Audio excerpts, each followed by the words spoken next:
And we lost. There I am. Okay. So good morning. Happy 4th. Welcome to Saturday Morning Comic Talk, where today we're going to be talking about all patriotic related things. So I guess if we brought Chuck in here, one of our Canadians or one of the Canadian friends, they wouldn't get it. But we are talking 4th of July stuff. So thanks for coming on, because no one wanted to come on the 4th, but hey, we still got campaigns to promote. So especially when I decided to launch one yesterday. So yes. Nice. I must promote. But yeah, we will start off like always. But everyone here, these are all familiar faces, so welcome back. And we'll start with quick introduction. So Dash, tell us a little bit about yourself. Oh, I'm Dash. I am a author sometimes, and I write the Hell Comes to Texas series, hybrid series, and we're working on a Hell Comes to Texas trading card game at this time. Nice. We're running through. Looks good. That's good. I'm trying, But yeah, we're working on the beta testing. We got some beta testers. Ed just signed up last night. We're looking for one more. So if anybody's interested, let me know after the show, and we'll get you a beta test sent out. That's all I'm working on right now. Awesome. Fred, tell us a little bit about yourself. Hey guys, my name is Fred Schwartz. I am the writer-creator of Fisticuffs. We currently have books 1 through 4 in late pledges on Kickstarter. So we'll get to that shortly, I'm sure. But I, like the rest of the gentlemen, I'm a writer here, just trying to cut my teeth in the comics biz. So happy to be here today. All right. And Rogo, tell us a little bit about yourself. Yeah, I'm artist out of Austin, Texas. I am currently in the middle of a live campaign, my first solo campaign, Hollow Queen. There's a banner for it, a little shameless plug. But yeah, I'm just an artist, just trying it out. I did a couple before that called How to Hunt a Hero and Teen Strike. And yeah, this is my first one, and I am constantly refreshing. Oh my gosh! Well, welcome to the refresh world. I joined the refresh world, and we're walking through the grocery store. My wife's like, "Don't check your Kickstarter. We're just getting food. You don't need to check." I'm like, "But no, let me see." So, oh yeah, the urge is real. It's so hard because you think, well, maybe something happened, and right. I'm in day 1. So yes, things are actually happening. But I know around day 14, you're gonna refresh, and then you might see it go down, and you're just like, well, no. I'll be in the grocery store like Darth Vadering, like no. So it's you got to resist the urge, but you can't resist the urge. So I mean, Fred, you've been there, now you're in late pledges. So it's even better when you're in late pledges because you never expect anything to happen. And then just out of the blue, here comes a pledge. So those are the beautiful ones. Yeah.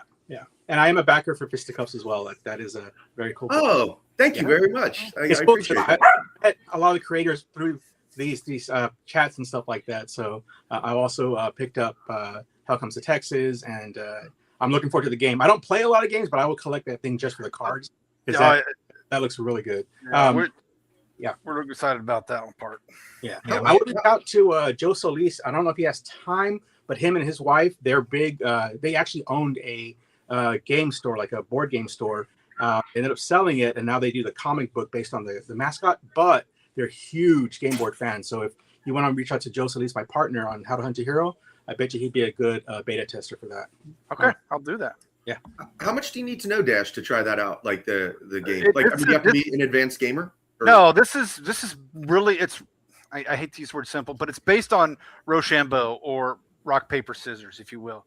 So you have you'll base it like what we have is Guardian, Tricksters, and Predators. So you'll with the rules, it'll tell you what beats what. You do have ranks just in case you have 2 Guardians come up against each other, and so you'll follow the ranks. So we worked it out. Lorena, my wife, and I have been beta testing this a lot ourselves, trying to work out a lot of the mechanics, and now we're kind of comfortable with that where you can where we can send it out. There's no artwork as of right now. It's just basically you're looking at the card and you're just kind of testing it to see if you have fun with it. Mm-hmm. So you basically play 5 rounds. Each player has 5 soul cards. One player is the good guy, one player is the bad guy. So you have Texas Rangers, you have the Native American warriors and things like that. And on the bad guy side, you have the undead, you have vampires, but you also have crossroad demons or 3-headed rattlesnakes. And So you're going up against all these different supernatural monsters and things like that on the bad guy side, and on the good guy side, you have all the old Western archetypes, and built from that, it comes from My Hell Comes to Texas. So maybe if this thing takes off somewhere down the road, you'll get a Colt Windsor card, or you'll get a Lucifer card, because those are the two main characters in it. So that's what we're working to strive towards. So Yeah. like, in the artwork, we're trying to go for that magic look, but make the game mechanics where you don't have to know 1,400 different stats. Yeah, that's good, because that's where those kind of card games lose me. And Lori's saying I'm wrong, but what am I wrong about? I mean, I guarantee you're right, but what am I incorrect about? I mean, I'm sure I am wrong, but enlighten me so I know. Hey Dash, also for the cards, if you're looking for stuff, Gilbert Perez from Path of Pell Rider, excuse me. Check with him. Very, very, very cool to work with. And I'll even plug my own artist for How to Hunt a Hero on some of the pages I got. Elijah out of San Diego Comic-Con. I can hook up with him. He does a lot of great, like that horror look. Like you can use me too if you want. I'll do stuff for free. But okay, yeah, we'll hook up after again. Yeah, and talk about that. It's cool. But yeah. Fred, I'll send you one just because you're my brother, and I will send you one because I love you. And so, it's again at the end of the day, I think it's really as far as the mechanics go, there's not a whole lot of stats you got to worry about. It's just rock paper scissors. Maybe on down the line we'll do the Big Bang Theory and add rock paper scissors lizard Spock or something like that. Nice. But nice. Yeah, it's worked out pretty good with Lorena, and she's not a gamer, so she's telling me it's fun, and she likes the way the mechanics. So, and I want to make it where it's all ages, so they can play it. So that's kind of where we're. My kids are gonna play it with me because they play Pokemon and Magic. They play the more sophisticated card games. So yours, they can walk me through, because I feel like if it's not Monopoly and I'm not, if it's not roll dice, move character, I suck at board games. I'm just trying to make something, because like I see all these board games now where you're just like the rule book is longer than the game. Yep. Yeah. And this should be about an hour of fun. About 5. If you play with, you'll have 45 cards in your deck. You build your deck with 45 cards. Same with the bad guy. It's about an hour of fun, and I think I've got the rule book narrowed down to 3 pages. Cool. For the most part. So it's pretty simple. And then, when you get a novel-sized rule book, I'm out. I walk away at that point. If you have a 30-minute YouTube tutorial to teach you how to play it, I'm done. So Dash, it sounds like you got it right. For the old guys like me who, like I say, roll dice, move dog. That's my knowledge of games. There you go. Just never be the thimble. Never be the thimble. No, I'm always the dog. What's a thimble doing moving around? A sentient thimble just scares me, but that's a story for another day, I guess. All right, so we are going now to talk about some of our, and that's what Lori was telling me. I told her she can come on this morning and tell me I'm wrong, but I haven't even stated my opinion, but we've already prefaced it's wrong, so we can go for that. So we're going to go with patriotic movies, patriotic songs, and then we're putting together our ultimate food. So let me pull up our first one. What is your go-to 4th of July movie to watch? So Dash, what's your go-to patriotic movie to watch? Well, we wouldn't be here if it wasn't for Russell Case. And so I have to shout out to Independence Day. And I mean, nothing screams the 4th of July like aliens from another world blowing up our country, and then getting a beautiful speech. Yes, from it's our all about president. The speech. It is all about the speech, and then Russell Case sacrificing. Yeah, Independence Day is probably my go-to, followed by Captain America: First Avenger. Has nothing really to do with 4th of July, but I love the First Avenger. I think it's a fantastic movie. So and then Superman, the original movie. Those are my 3. I'll watch. Those are your 3 that you watch. Captain America, Superman. There you go. All right. So what about you, Fred? Man, I knew Independence Day was going to be off the board like lightning quick. I knew that was coming. Yeah. So if we're going patriotic, I am going to go very classic on these. I'm also going to do 3 since Dash got away with it. All right. And if basically Rogo, if they steal yours like mine were stolen, then you can just agree with them because we don't have. It's not like Christmas movies where there's just piles and piles to pick from, good, bad, and otherwise. This patriotic movies, we have a smaller field. Okay. So, all right, what are yours, Fred? I'll do one, and then if we'll cycle back at the end if nobody else goes with the other two. But the first one I'm going to go with, and I'm sure nobody's going to take this one, Yankee Doodle Dandy, the old Jim Cagney movie. Jim Cagney. I have not seen that one. Oh, it's a classic movie. The music in it is great. It's got. I know. Obviously, I'm here with my music guys, Ed and Dash here. We should really cover that one day. Maybe like do a critical affection / first impressions. But I've never seen it. yeah, it's a great patriotic movie. It's about a guy who, he and his family give their life to like performing and like rallying the cause and writing like these great patriotic anthems that, carried our troops and, and patriotism, through like, arguably the toughest time, in our nation's history. And it's one of those movies that I James Cagney in general doesn't get enough credit for like all that he like influenced cinema as like, and when he does, he's usually remembered as like the gangster guy that like gave rise to like Jack and stuff. But he's also got this other side of him, this like musical theater guy that is, amazing to watch perform, and like so incredibly athletic. The way he dances and the way he does things, that he's able to move his body in a way that no human being could or should. And it's just a really great story about like the art that goes into making patriotic art. So I love that one. Cool.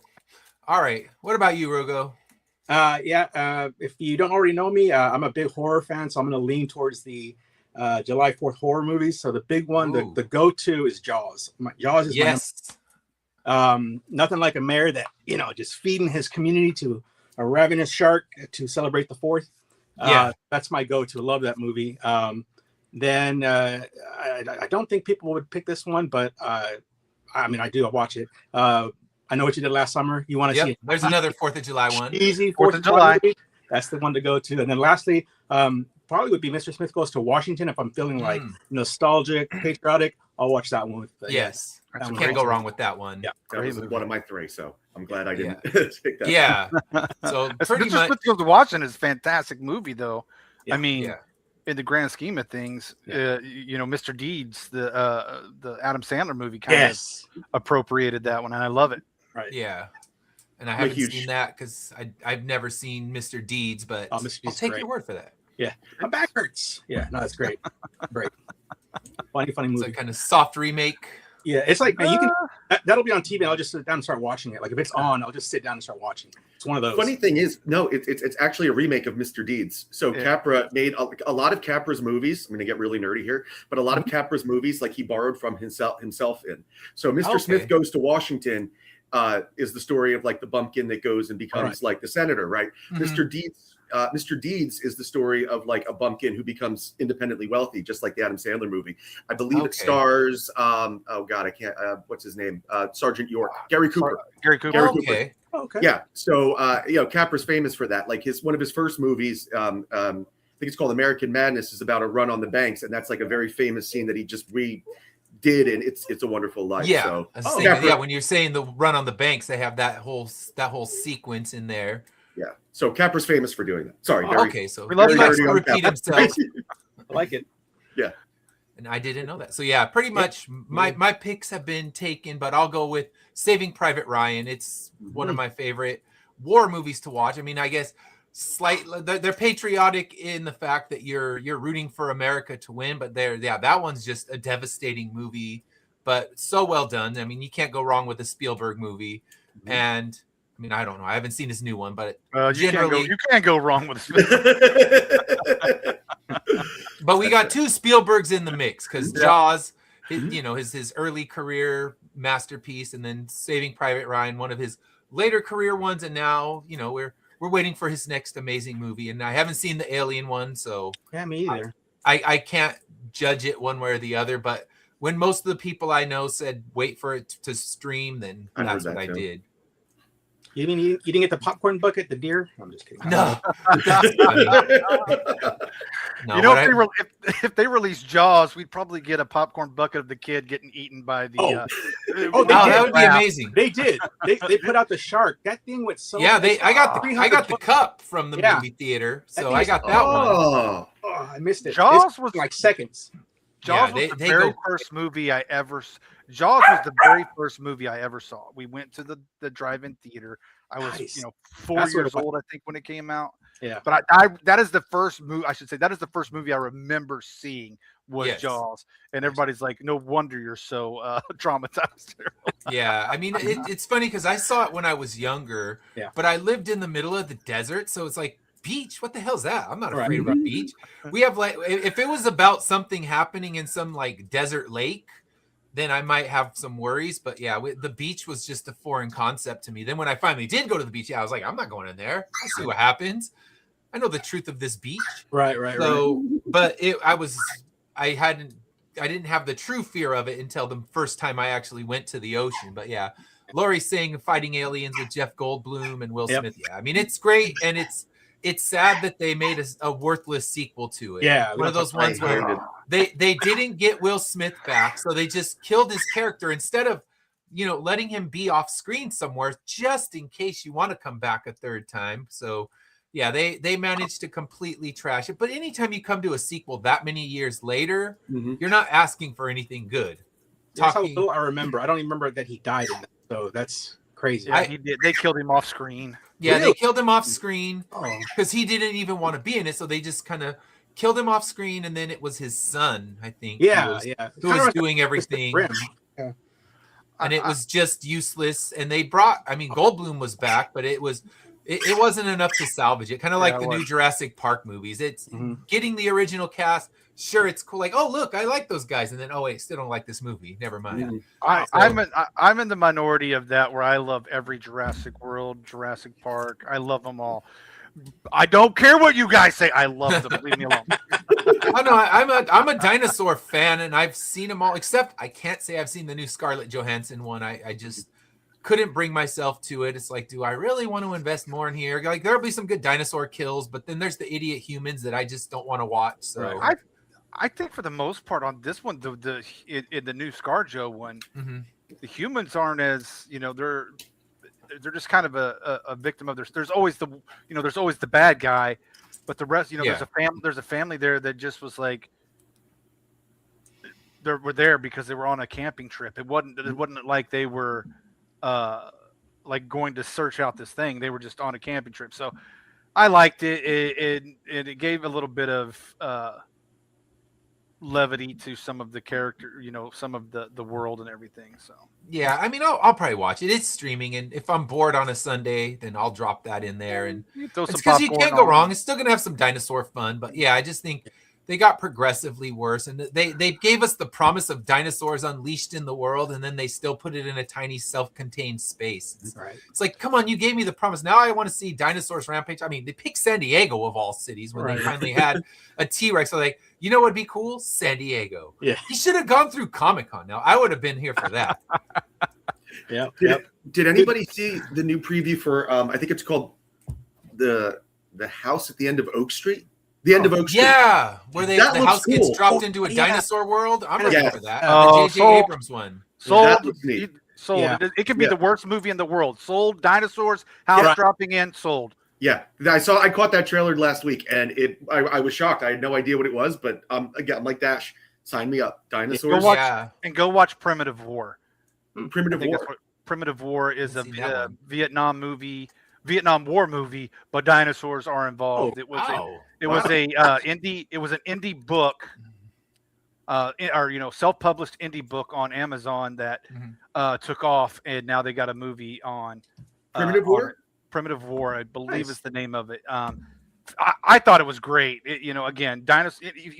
You're going to sell me with dinosaurs. I don't care Yeah. how bad the movie it is. You're going to sell me with dinosaurs. Same. Yeah. Yeah, and that's what Lori was saying. That dinosaurs got on stage, and I remember that. But like I said, then he rampaged through San Diego, Right. which is like you're just gonna run into some residential neighborhoods. Yeah. They didn't. I mean, you could have moved them just a few miles north to Los Angeles, and we could have had some building rampage, Godzilla style. Yeah. tearing through buildings, but instead it's San Diego. So he's in someone's pool. I'm like, Yeah. come on now. What I thought was really cool of San Diego last year, they actually did a Jurassic Park. I forget what toy company, it does it, but they had the T-Rex, but he was like tearing down. That famous scene from the end where the banner's dropping. They had a whole exclusive. Yes, I got that one. The T-Rex, yeah, and I was like, that was awesome, man. That's a fun And that's what they needed in the movie. But I guess San Diego, when that movie came out, San Diego Comic-Con wasn't what it is now. right. It was still one of the bigger Comic-Cons, but it wasn't, we weren't seeing news about it. I was in McDonald's and they were showing like Comic-Con news. It's like, wow, it's become that. It's become such a juggernaut that what trailers dropped and everybody wants to tell you. But at that point, no trailers dropped and you could walk into any panel, but that would have been fun to see him actually tearing through San Diego Comic-Con. But they made the toy. They just needed to make the scene. But now we can revisit it. Now San Diego could be fun, but and when he ate the dog, I agree. Yeah, the toys are awesome. Like if you go to Target or whatever, you look at the toys, man. Those forever. That's what I'm happy about as a collector. I'm just like, I love seeing all the new toys, and they get bigger and bigger too. So the Jurassic Park ones, yes, they do. And they've had some really good Lego sets. Like they had the entrance Lego set with the T-Rex, and that is, I mean, I didn't buy it, but I like to just go in the Lego store and gawk at the built ones, where you just think, all right, I have no room for it. Ah, beautiful. Awesome. Oh, That's the Utah. I just your dinosaurs sold. Awesome. So Did y'all ever see that card series back in I want to say it was in the 80s? It was like this, and this is what I'm waiting for, and it may be more of that House at the End of the Oak Street thing, but it was a series where he would get just random cards of like these, I guess some scientists open a portal to another world, and like dinosaurs came through. Was it Sliders? No. No. It was a card. It was a card series. It was called like Dino Attacks or something like that, and it was just these random really like creep show gory story type the artwork on those. I have some. Yeah. Is it the same one that there's one I'm thinking of, and I'm sure Dash will know this right away, but it was like they were action figures and they would come with like it would be like a giant like brontosaurus. Dino Riders. Dino Riders. Yep, I remember this one was straight up like gore. It was just a card series. I'd go to my local supermarket in my small town in South Texas, and they would just have them. And I recently found it here in Austin. There's a store that does like these vintage toys and stuff, and they have the cards still. I don't know where they found them, but they're the original releases. I'll pick them up every now and then. I think it's called Dinosaurs Attack. Yes, Dinosaurs Attack. I never saw those. Yeah, you need to check it out. A lot of fun visually, and they have little stories in the back, and it all connects. So you just read them. Yeah. Okay. Dinosaurs Attack. Yes. Yeah, those are awesome. Yeah. I gotta pull them up now. From patriotic. I know, right? Dinosaurs. Hey, what's more American? We've all been on this show before. We know how it goes. We don't stay on a straight line. While he's looking that up, there's a. If I know most of us like cheesy movies. There is a movie called Megaforce, and it's got Barry Bostwick in it, and it is early '80s, almost like right around GI Joe time. They had like really cool futuristic vehicles. That is one of the greatest movies ever made. I have a little figure of the Barry Bostwick figure.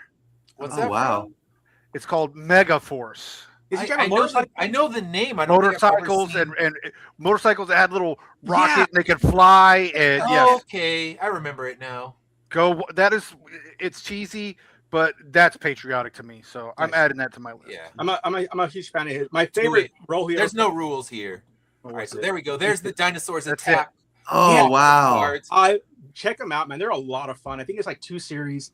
Lots of fun. Just really gory, like creep show style artwork in there. Like, I love that idea. I got to go to one of those. Like, there's a lot of like local non-sports card places, so I got to grab. I'm sure they have a box of them. I don't know what it'll cost me.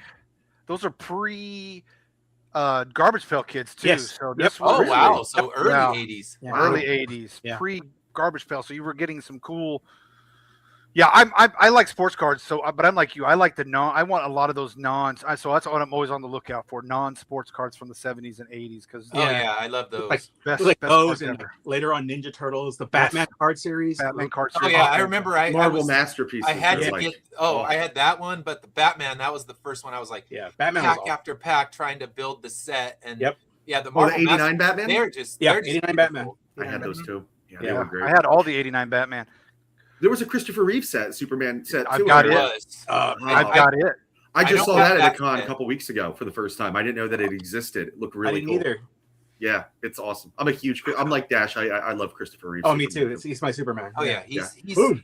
he's the Honestly, one- though, I want to be on the one and only track with you guys, but I love Corin Sweat so much. I No, really he was do. good. And I love him. I do. he wasn't just doing Christopher Reeve cosplay. I think that's Yes. what needs to happen is you need to make Superman your own, and that's what a lot of the newer ones weren't doing. Is they were just like, let me just be like Christopher Reeve, and they failed. Mhm. So I think you're right. I think the new one is good and has potential if DC can get their stuff together. I'm one of those guys that it doesn't matter who has the suit on. I'm going to love them. So I liked Corn Sweat. I liked Henry. I liked the CW Tyler. I can never say his last. I don't know how to say his name either, but I liked him a lot too when I watched that show. I like him. I like Brandon Routh. So I have no problem. You're you for know, all Supermans. I am. Right. You know. I mean, I Now- love. Now, did y'all ever pick up on that? And is that Man of Steel when he's like looking up and that alien is like shooting that stuff down, and you see his face literally change digitally to Christopher Reeve? You ever notice that? Yeah. I didn't.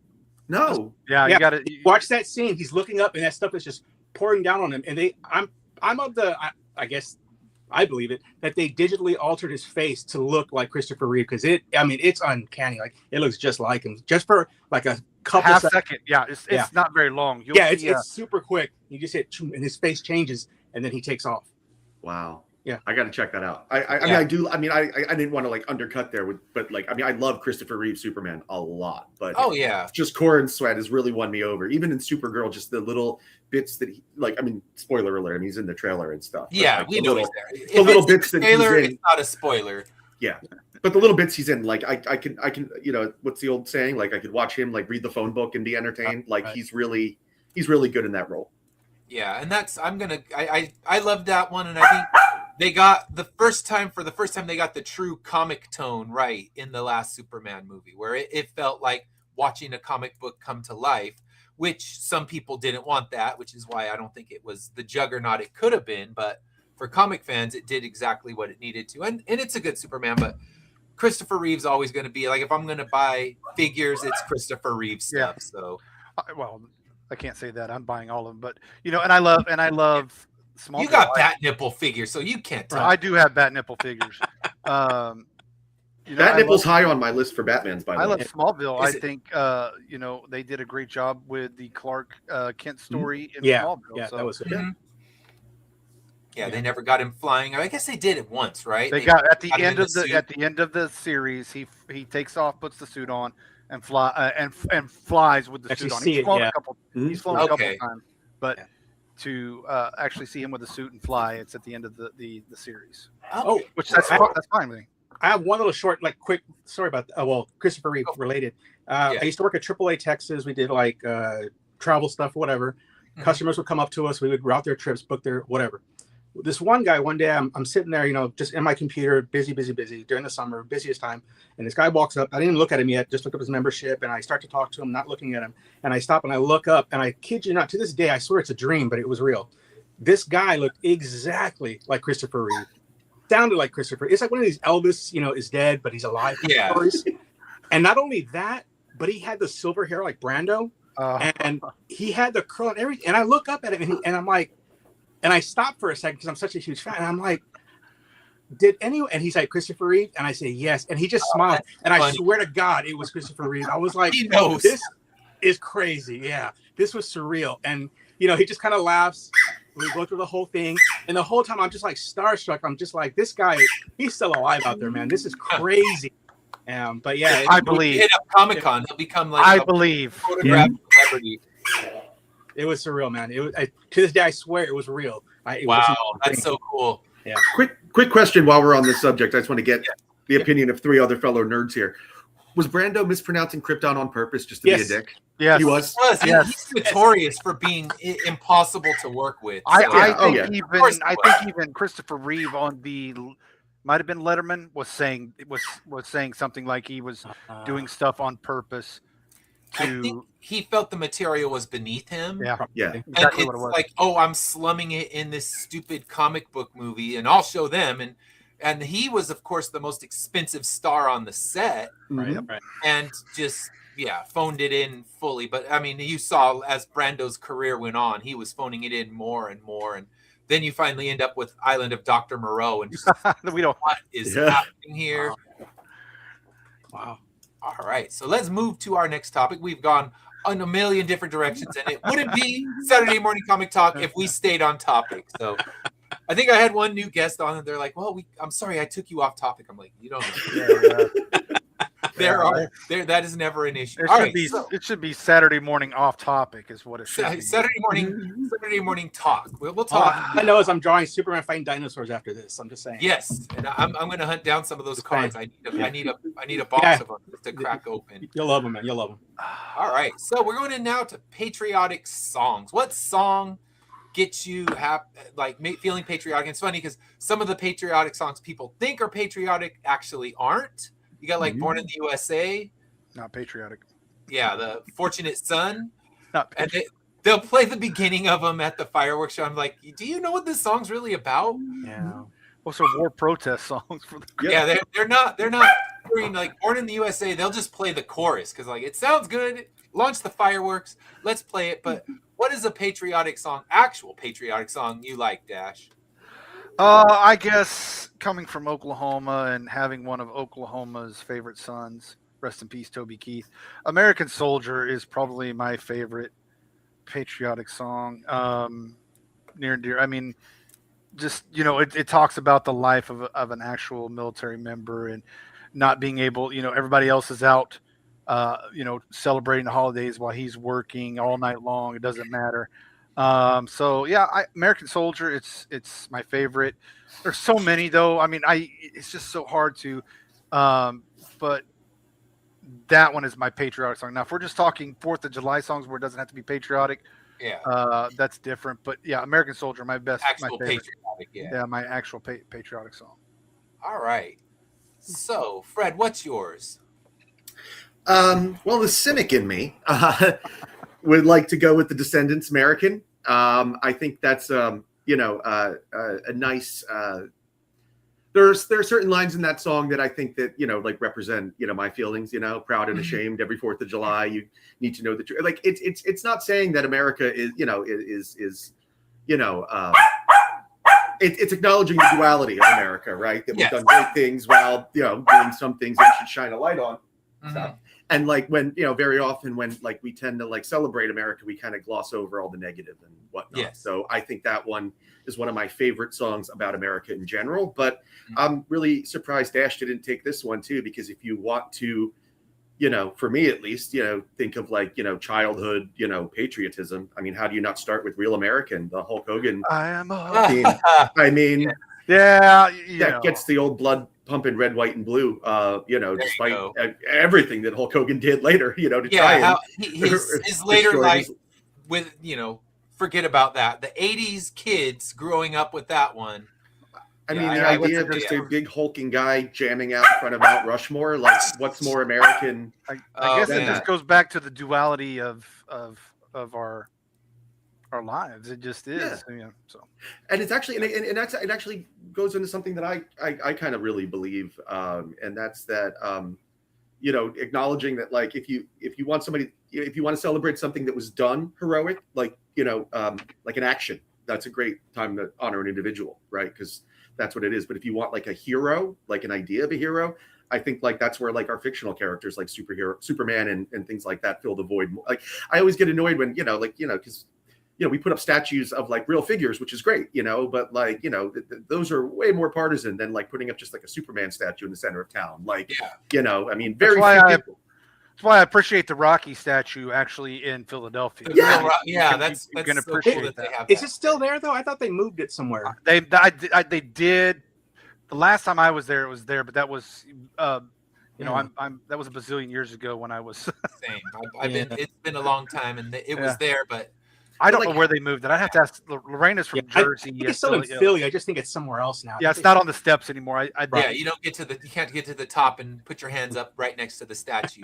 But like, how much does that, right? Like, I mean, to my point, like, like if you put up a Sylvester Stallone statue, like, I mean, you might get whatever, but like the iconography of Rocky, the story behind it, that it was like this movie, this underdog movie made in an underdog town, written while he was in jail, right? I believe, and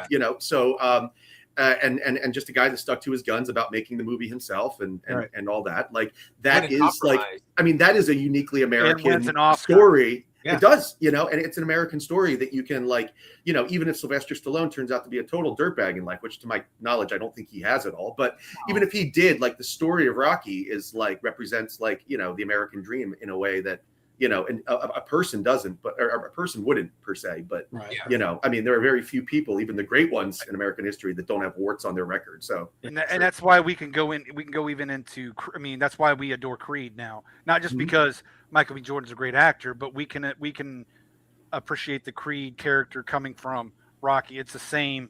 Right. And I think that's what Rocky did in allowing for even more, and you can change the character, but the storyline is still there. Yep, the Rocky expanded universe. It feels earned in a way, and that's right. what I think we can appreciate as fans. Is like, I love it, and like, even the Rockies that aren't great, they, like, I love them for what they are. Like, I love Rocky 5, and I know a lot of people hate it, but if for nothing else, for the Measure of a Man video at the end, like, I mean, that's Rocky 5. Is that the one where he fights the dinosaur, or no? That one? Yeah, I would watch that movie. I would watch Rocky take on a T-Rex. I mean, I think the Raptor would be in his weight class. You're watching it, Dash. Yeah. All right, so Rogo, what's your pick on this one? Well, before I go there, real quick, Fred, you might know this, or even Dash. From what I understand, Sylvester Stallone actually hired Stan Bush to do, I think, The Touch originally for Rocky. Transformers. Yeah, for it was going to be for Rocky 3, right? Yeah. It was either Eye of the Tiger. I always get them confused, but I know he originally had intended The Touch. He paid for it and everything, and then it went to Transformers. So it was for it. I think it was for it. I think that was supposed to be Rocky 4. That was supposed to be the montage. Right. The montage. The training montage. Yeah, the training montage. Okay. And then he didn't take for take someone to and correct us, but I'm pretty sure it's something like that. But he didn't take it, and then it went to the Transformers. Right. Yeah. I believe. Yeah. I could be wrong on the Rockies. I think it was Rocky 4. It could have been Rocky 3, but it definitely was supposed to be a Rocky song, and it went to the Transformers. So in context, if you think about it, you actually play it, and I've done it where you play it over the movie. It's like, I think he went with the right. It's got that 80s montage vibe going on with it. Yeah, so definitely it works. But as far as mine, I'm gonna go with Ray Charles, Sandlot. Just his cover. It's beautiful. I'm not even a baseball fan like that, but that made me want to go out and watch a baseball game, like at my local, whatever park here, and soak it all in and have a hot dog and all that. That is America. That is America. I mean, that is a great one. Yeah, that's my go-to. Other than that, I don't know why, but the John Denver "Take Me Home" song for some reason just feels America to me. After that soccer game where America won the other night, and listening to even the Croatians or the Bosnians singing "Take Me Home, Country Roads" with the Americans, that was amazing. It always has, like, it's funny. My mom actually posted. She's on a trip right now, like through like Tennessee and all that stuff, and she posted something like Blue Mountain something, and it was one of the lyrics, and I just started singing like in the comments, and people just started picking up from that and just going, that's how big that song is. Like, that's how much, I think, I don't know, it just seemed very it's got a resurgence for sure thanks to the World Cup, but it's a good one, and now I think it'll now forever be looked at as the patriotic song. Along with like ranch dressing and everything. There you go. Yeah. hot dogs, ranch dressing, and "Take Me Home, Country Roads." All right. Well, that's getting ahead of ourselves. But my pick was actually going right into the Rocky thing. I got to go with the "Living in America" with James Brown. Oh, very good. Business. Like straight back to Rocky, because when I was thinking, I'm like, okay, what's the song that I just get pumped like that one? Play that at the fireworks show, and I'm like, yes. Only if you dance like James Brown. There you go. Oh yeah. I'll do my best, and I'll end up in the hospital tomorrow. Pulls calf muscles. I'll get you guys later. I tore my Achilles. That's a good one, man. That's really good. But yeah, it's like, oh, you're talking Rocky. I'm like, all right, no one's gonna steal my pick this time because I always got to come up with 4 picks because you never know when it's getting taken. But that one, I love it. And then they were playing the Neil Diamond, the Coming to America. And that was at the grocery store yesterday. I'm like, okay, that one's good too. Yeah. I like that one. I like Neil What's Diamond. funny though is all of our songs represent just who we are, though. I mean, you know what I mean? Like of course, American soldier. So I have the doing 23 years military. I think that's what I like is that we all picked a song that really represents our personality. So that's fantastic too. Yeah. Oh yeah. All right. So now we are doing our food draft. So the way I set it up, we're gonna pick the best main course, the perfect side, and the best drink. And I know at least 3 of us here don't drink alcohol, so our drinks are gonna be something different. And there are no wrong answers, but you get one pick, and then we let the next one pick, or else it's be like, all right, well, there's no foods left. Then I'll go over my menu today because our menu is very kind of 4th of July, kind of not 4th of July, but it's gonna be tasty. That's all I really care. All right, so Dash, what is your main course for this one? This is going to show how I grew up. A good sirloin steak. We always had sirloin steaks on. I know it's hot dogs and hamburgers, but we always grilled a sirloin out on the grill, and that was our main course was the sirloin steak. So that's my main. So they're usually on sale, and then I know they were. We went to Stater Brothers and bought some because I was like, oh, they're on a good sale. They're $2 cheaper a pound than they normally are. So even though it's not the most traditional, if it's on sale, that means a lot of people are with you on that one. So Fred, what's your main course pick? All right. So I'm gonna be a little bit boring, but I'm gonna customize it, right? I'm gonna do a burger. Got it. But I'm gonna make it how I would make it, right? Yes. And my favorite burger of all time dates back to Chili's. It was their Chipotle blue cheese burger. I knew that was coming. So I'm going to make a burger. I'm going to get some nice Chipotle pepper sauce on it. You got to get the real pepper sauce, not like a Chipotle mayo or anything. You need the real pepper sauce, some crumbled blue cheese, some crispy bacon, and if you want a little little lettuce and fresh onion on there. But that's what I'm going to do. Like my riff on a Chipotle blue cheese bacon burger. Nice. My favorite burger of all time. I'm coming over for that. I did not. Not too many people say that. So yes. Yeah. All right. And you know what? And in lieu of the Chipotle sauce, I'd imagine since she's still watching, probably Lori's. It's the Path of the Pale hot sauce, the one that I like. That would probably be a really good compliment. There you go. Some cheese as well. Yeah. I've used it with the blue cheese before. It comes out really good. So. See now, because I ordered. I don't need the books. I'm all caught up. So I ordered some hot sauce from her campaign, and now I got to try that. For Christmas this year, I got a Blackstone grill out back, and I have lots of fun with that. So I want to do the Chipotle, make it a smash burger, and even better. Yeah. So that way, just give it that throw those little onions underneath to make it so it has a little grilled onions, and then I'm taking Fred's recipe and Lori's hot sauce, and when it arrives, it's on. I'm making it. Now, what makes it a smash burger exactly? You actually have a little thing, and you just keep squish it down. It starts as a regular hamburger. You start in the actual patty form. This one starts as a ball, and you put the little ball on, and you just smash it down with. And now they sell smash burger kits. Yeah, I saw. Or you used to do it like you'd get a spatula and just squish it. Yeah. Okay. I thought maybe it was like some kind of like cooking technique where it had to release the juices. Or I don't know, something. No, you do, and then you put onions underneath it, so they kind of just grill while the burger's being smashed. So it ends up, when you pull it up, you have the smashed burger and you have the grilled onions just right there. Everything's in it. Everything is just cooking together the whole time. So yeah, that's the first thing I did on the Blackstone. Like, all right, I got to make smash burgers because that's, I got the Blackstone and I got the smash burger kits. I'm like, yep, I'm going to be that guy. Let me Freddy's smash burgers. Freddy's is one of the very first places I remember doing this. I mean, besides obviously the old diners, but Freddy's brought back the smash burgers. So it's, and you get like you get a triple burger, but it looks like a regular. They're so skinny.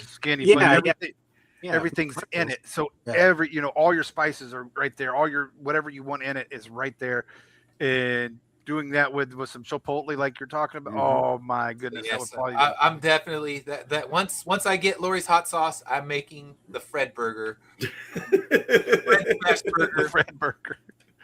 Nice. In honor of yes, it's now a Fred. You know- When I go to Chili's and they bring that back, I want a Fred burger. Yeah, you're What? like A Dash. burger. They're like, Dash, what are you talking Dash. about? Yeah, Dash. I want a I appreciate dino burger from Dash. Now I need a dino it. recipe now. I will Make make one. it. I will try to make Premiere it.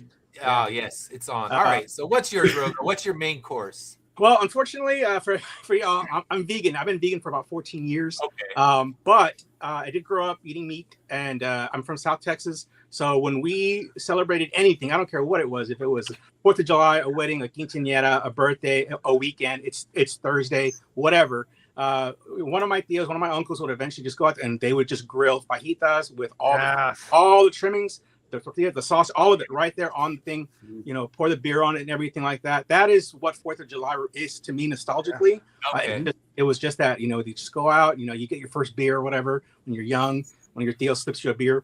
It's just, and you watch the fireworks at night. So to me, it's always going to be like fajitas and sausage, that kind of thing with just fresh tortillas from your aunt or your grandma, made them. Everybody comes together. So that's what it is. Now You it's can like make those cauliflower vegan, wings. though. With like, Get all the veggies. You can make good, Oh, veggie fajitas. So Oh, that's the thing, is they still can work even if you're vegan and still be Oh, yeah. delicious. Yeah. Now it's like mushrooms and all the peppers and all that stuff. It's not the same nostalgic wise. I would lean more on my memories of what it was. Yeah. Yeah. Lorena, Lorena's Mexican, so we have her family does the goat, so they'll cook a goat. Yeah. Go. Okay. Yeah. Wow. And it's good. I mean, it's just they season it up, so you're not even knowing what you're. But yeah, that's all kind of flavor. been that kind of has become a staple for us as well. I've never had that. I'll come over. I'll crash your place. I'll make some Fred burgers and eat some goat. Dino What's goat? smash. Is goat like lamb, kind of like the same flavor, like texture? No, I don't think so. I think it's just it's hard to. It's almost like the way they cook. It's almost like pulled pork. It doesn't Yeah. taste Okay. like Yeah. Okay. That's like true. Yeah. it's like pulled pork. It's the way Interesting. they I've cut it never up had it. and season when you season it and you can throw it on. You can eat it with anything. But Yeah. I think it's good. That Yeah. and if you've never had barbacoa, like true authentic Texas barbacoa, ooh. Yeah. I've That had like is- the Chipotle version, so it's not. I don't know how Yeah. authentic. All right. So I guess for my main course, I'll go with one that hasn't been taken, and that's ribs. I always like to fire up a rack of ribs, and that's actually when we finish here, I'll be seasoning them to throw them on the smoker a little later today. So yeah, that's my go-to one, and it actually became one of our 4th of July traditions. Just it wasn't even on purpose, but they were on sale. I bought a rack of ribs, and I thought, I had got a new smoker, so I was just going to test it out. And then the guests that came over the house, they said, you realize you got to make these every year now, Right? because you made that one rack of ribs and we devoured them. So now it's not you the get- 4th of July without throwing some ribs on the smoker. So You get that, stuck. Yeah, you get stuck. that, And not that in a is bad good way. tradition. It just you get Oh, no. stuck. No complaints. All right, so now we are going to the second thing, and that is the best side. So what is the perfect side for your main course? So Dash, what's your perfect side? Grilled corn on the cob and street corn, basically. Mhm. We do street corn, and then the baked potato. That's it. That's all All you right. need with. So that's what you put with your steak. So there you go. Or the goat for when Lorena's doing it. So what about you, Fred? What is your side for this one? I'm going to take these from a friend of mine. She made these amazing jalapeno poppers. Yep. But they're just she would take the jalapenos, cut them in half, scoop out the seeds, and she would stuff them with cream cheese and then wrap Yep. them in bacon and bake them. Yep. And I'm a spice guy, and I fell in love with them so much that like when we would have events, she would make a batch and she would make like a whole separate tray for me. And because I would like devour them, and she was one of the best cooks ever. So that'll be my my side dish. Okay. And Yeah. you can throw a little bit of fries on the side as well, since it is a burger. But Yeah. those Yeah. jalapenos, you you can stuff up on them. They're amazing. Yeah, see, now I want to make jalapeno poppers because I Yep. do that and I do those on the smoker, and it's so good. And now I want to go. But yesterday we went to the store and they had completely run out of jalapenos. So I guess everyone is making some sort of salsa because they literally did not have a jalapeno left. They're like, oh, we're getting some, and if you get in here at 6 a.m, you can get some. It's like, I don't need them that bad. And a shout out to my friend. She was the absolute best at throwing those types of parties and stuff. Like she would do them, like we would do them for like the Game of Thrones events. And I'll never forget, because she was like she had like her own home bakery for a while too. When the last season of Game of Thrones premiered, she made everybody got a batch of cookies, and each cookie was one of the house sigils on it. And she did them all, like piped them all out. They were amazing. Wow. So yeah, so shout out to her. Amazing cook. All right, so Rogo, what's your side? Man, those two are hard to beat, man. That corn and those jalapeno peppers. Now, I can't do spicy food, but I love the idea of them because they smell delicious. But I don't know if we're doing appetizers per se, but for me, Appetizers fine. Just anything that's not a main course. Okay. My mom, she makes like the best. I don't know why, the best deviled eggs. I love deviled eggs. When I eat them, she has a way of, it's mom's cooking, it's mom's food. The way she does it. Nobody makes it like that. So for me, it was her deviled eggs. Everyone was always asking, "Mom, are you making the deviled eggs? You're bringing the deviled eggs." It was like a staple. We have to have it at every like celebration like that. So that's a good one. And that's when you go to a 4th of July celebration, someone's bringing deviled eggs. You got they potatoes. Always hit the spot. Yeah. My mom always used to do it for Easter, and then finally, I think my dad put his foot down and said, "We're having these for every occasion." All holidays. They really are. They really are. If we're getting together, you're making them. Yeah. So my mom can make it. It's funny because I would try. I got my cooking from her, and I would try to make them like her, but I just never have. I can't. You just can't replicate it, man. No matter how you can sit there, watch her do it, do the pinch of paprika, whatever. It doesn't work. It never works out. It's never. You eat it, and you're just like, I haven't nailed it. I haven't got that level yet. And like you said, you can watch it. You could watch her do it and film it and try to do step by step. And it's still going to be missing that one little nuance that makes it perfect. It's that love. That's the ingredient. Yeah, I guess so. And you can't duplicate that. But yeah, that's right. I've tried that with trying to duplicate family recipes, and it's like I never quite get there. So yeah, I think for me, I'll go with, since a lot of the sides I would have picked are gone, I'll go with chips and guacamole. I love to make a fresh batch of that up, and that's actually I'll be making that. So our 4th of July menu's bonkers. I decided to do a big tepon thing on the Blackstone. So we're doing tepon shrimp and tepon steak with fried rice, and then we're going to be doing ribs out on the side. So it's going to be a very weird meal, but I'm coming to your house. I'm coming to your house. I'm coming to your house. All of our houses I'm coming to eat. Because we need transporters. So he's like, come on in, grab your plate of tepon, and then you can go over, grab your plate of the fajitas, and then you go over and you get a Fred burger, and then we'll be well fed. And then the church next door does fireworks, so we can just sit in my lawn and watch fireworks. So this is not me Googling what is tepon. What is tepon? I'm learning all kinds of stuff. It's like the Japanese grill where they cook it in front of you, where they sit there and do the little show. I don't do the show. I tried to do fancy things and I failed. They make the little volcano with the onions. Right. Yeah. And I tried to do it and everything was just awful, but it tasted good. I didn't have the showmanship, but the taste was just that. Yeah, when you start doing that, I'll go to your house for that. I'll practice. Practice makes perfect. When I spin the egg on the spatula, flip the shrimp into somebody's mouth as they're waiting for it. Yeah, it's like in their eyeball. Yeah, they flick it to the people. I got floaters. The shrimp landed in my eye. The dog would be eating all the food that fell on the ground. Tepon is happy. That's cool, man. That's pretty neat.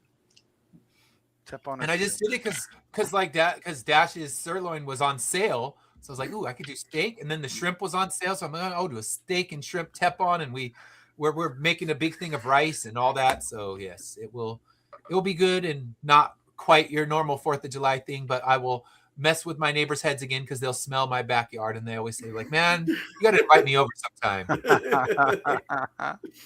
Now, all right. So I guess, go ahead. Real quick. Fred, you have the dog, right? Yes, sir. So, any of y'all, if y'all have pets, what do y'all do? Because I have 3 cats. They are terrified of the fireworks. What do you guys do for that? What do y'all do for the fireworks? So I'm actually staying home this week. I was like flirting with going away for the weekend. I'm actually staying home because of that. I sit with him, I wrap him up, and I try to like coach him through it. Like most of mine, he reacts really badly to it. Yeah, mine too. mine are for the most part fine with it. I have an older dog now that probably is not going to be as happy, so we'll probably make him comfortable and put him somewhere. But my dogs, for the most part, have no problem with the loud. I guess because we live in rural Oklahoma, and fireworks are a all the time thing. Almost. Oh, they're always popping them off in there. Yeah, I feel so. They've kind of grown accustomed to it, but they do. I mean, dogs are dogs. They just don't like the loud sounds. But the noise. But I think, like I said, being in rural Oklahoma, man, they just I get used to it. You're going to hear gun. It's Right, not, right. It's nothing above hearing pow pow pow pow pow pow, pow, and somebody's in their backyard testing out their new rifle. So Right. Yeah, we just wrap her in a blanket and kind of she'll kind of bury her head and get away from it. It's still noisy, but I think the show isn't as disturbing for the dog as just the 2 a.m. pop goes off. That's then when she just jumps in our bed and like burrows herself under the covers. So all the shows that we go to around here are a couple like 3 or 4 miles away. So even if they do, I'm sure it's far enough away. It's far enough away. Yeah. Okay. I was just asking because I'm always looking to see if there's like some local like life hack or hey, this is what I do. This is what you should try. Blankets and comfort them. Mostly what someone did recommend to me apparently that there is like a special jacket you can buy, and they said that they're not expensive, but I haven't. It's like a weighted jacket. It's like a weighted jacket. Yeah. If I'm recalling what you're talking about, they do make weighted jackets for like dogs where it feels like it's they're being held or something those work. Okay, cool. All right, thanks, man. Sorry about the subject. I was like, y'all. Oh, that's fine. No, that's very 4th of July. Yeah, that fits the theme. 4th of July for your pets. And if someone out there watching has a trick, let me know. Drop it in the comments. I don't know about cat. Cat would probably be the same. I don't have. They just freak out. They like scatter, man. They run and they knock all kinds of stuff over. So no. Yeah. All right. So now we go to our last category of this one: drinks. What drink are you serving up for the 4th of July? So Dash, what are you making? Just Hawaiian punch. I'm a Hawaiian punch freakazoid. And you can add a little bit of Mountain Dew to it, but Tampico is another one we drink. I love Tampico. Orange Tampico. Ooh. Yeah, that's ooh. Ooh. Yeah. Well, it's like apricot. You make that every time you drink it. Ooh. I do. Yes. Yes. Lorena will go to the store and bring it back, and I'm like, ooh. What is it? I don't know what it is. It's kind of like your fruit punches or it's just a punch. It's just it's okay. Tampico. I'll look it up. Tampico. But it's good. Very chemically taste, chemical taste of deliciousness.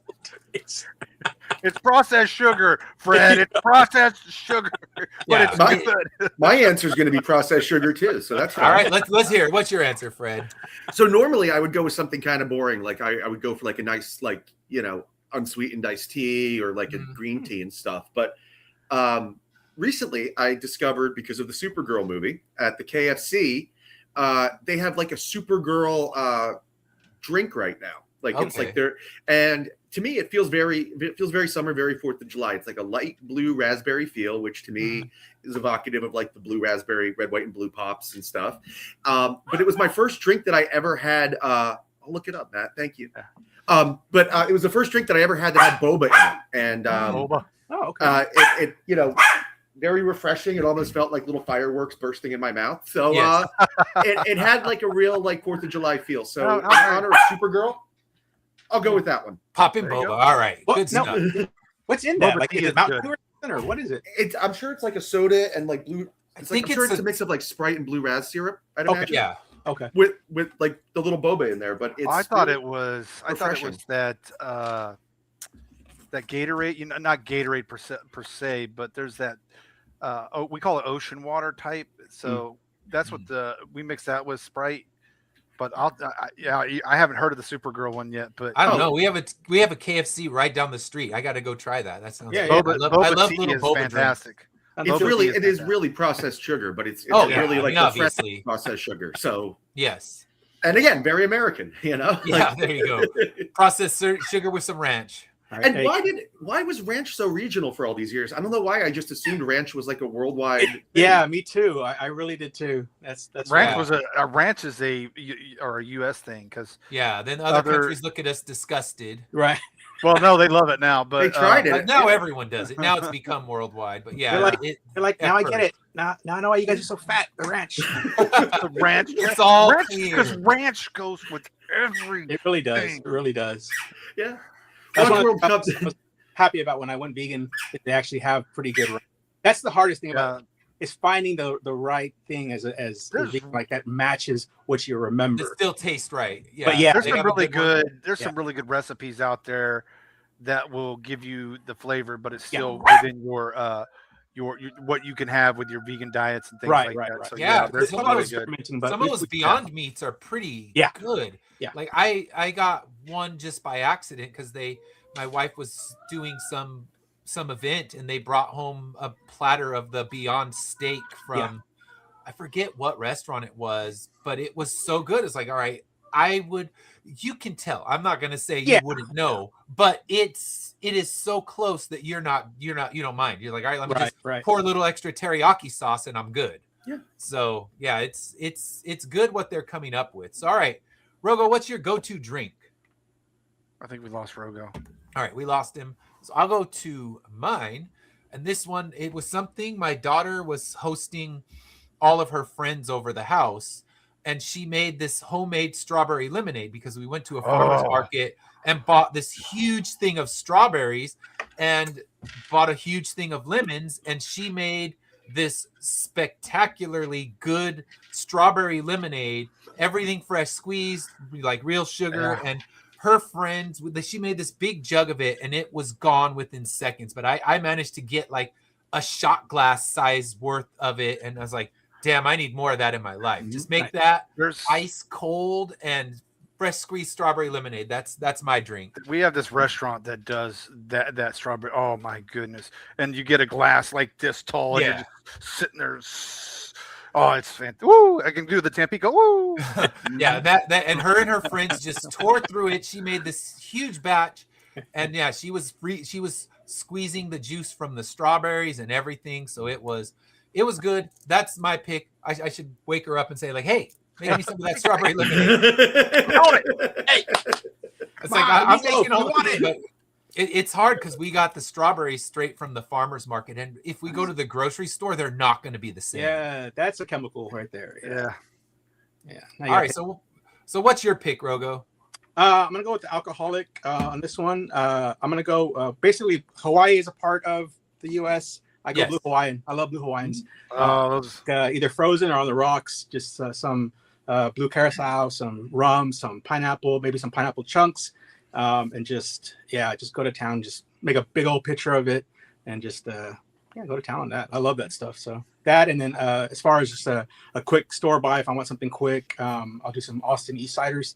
If you've ever had those, oh man, they're fantastic. They come in different flavors. You got blood orange, you got pineapple, you got dry. I mean, whatever you want to go with, but they're all really good, cheap too. So Cool. local. So yeah, I will check.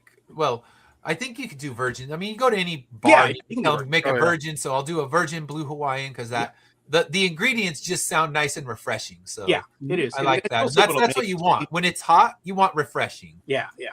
I just do Malibu rum. I do just a liquor store blue curacao, and then just some dull pineapple ice and whatever. And yeah, it's refreshing, man. It's good. Feels like America. It's got red, white, and blue. Little cherry on there if you want. Yeah. Nice. Got the foam for the white. Yeah. So yeah. So there we go. We've created the ultimate menu. We just need to visit our houses and make this happen. So welcome. all right, now drop your links into the private chat so we can Mhm. share some amazing campaigns. So Now yeah, that is a challenge. What do you do? How do you do that? let me see. I can get yours because Okay, I backed it. Last So time I did, I got it knocked out. just goes in my history of what I've backed. Give me a second. I just gotta log in, and then I think Fred's, I backed it too, so it should still be in there. But I know it's since it's over, sometimes they hide it. So yeah, I had a challenge. I told Rogo about it because he was on the live launch, but it was crazy because I've launched, this is my 14th Kickstarter that I've launched, and every single Kickstarter up to this point, I hit that submit for approval button, and within 30 seconds I have approval. The ready to launch button comes up. So the night before the campaign, I'm just figuring, okay, everything's like it used to be, and I hit that submit for approval button, and it says, great, you'll be approved by July 7th. So thanks to Matt, who's been chiming in. He kind of saved the day, giving me the email of the right person to email, and they did a streamlined look at my project. I had to take off one bloody image, but yeah, they were able to prove it in one day. So I'm lucky I have a project up. It was scary there for a second, but I still managed to forget a few things because I've got messages from people saying, hey, you didn't include a this or a that. So kills me. No matter how diligent you are, you always forget something. So I didn't have digital copies of the new trade paperback. So it's like, yep, that was a fail on my side.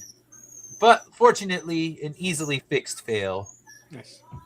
I put it in there and hopefully he goes and grabs it. So yeah, and that's what I like about this community is you have you have all these resources, and I mentioned this yesterday also, is just how helpful and just amazing a lot of the people are in this pool of creators that just, hey, I need this, or hey, I'm looking for that, or does anybody know this or that?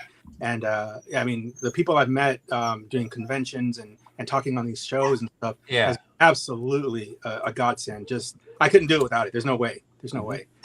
So yeah, I'm truly grateful for that. And thank you. Oh yeah, that's the thing. You reach out to the right people. I mean, yeah, there's those ones that are like, oh yeah, you got to pay me. You want this? Right. Give me money. And then there's ones that are just like, here's what I think, and here's how I can help you. And I think, honestly, there's more of them than there are the ones reaching their hands out saying, without money, we're not doing this. So it's nice to have a community of people that'll always have each other's backs. And yeah, I mean, it's great. But for now, let's talk about your campaign. Let me get here so I can move through it. All right, so tell us about Hollow Queen.